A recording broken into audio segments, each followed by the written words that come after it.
Bilen sizni qutlay.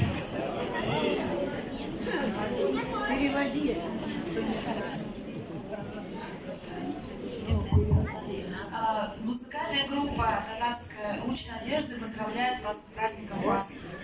Yani şunun turunda tuğan tilimizde jırlarımız.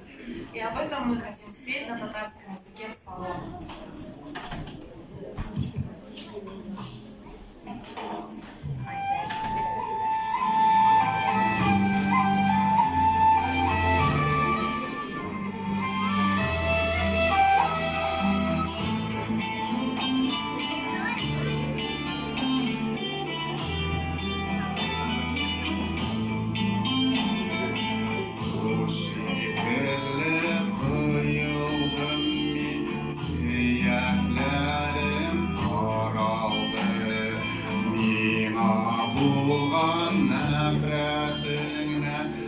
Düşman yüzü karaldı. Ey Allah'ım, ey Allah'ım,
ismini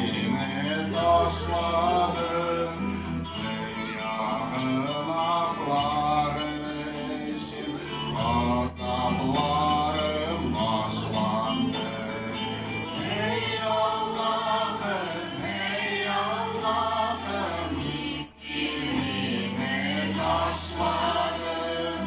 Dünya günahları için azaplarım başlandı.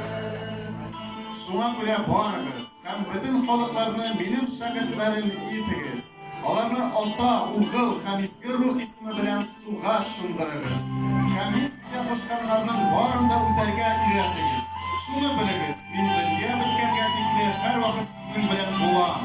Итак, идите, научите все народы, крестя их во имя Отца и Сына и Святого Духа, уча их соблюдать все, что я повелел вам, и сия с вами.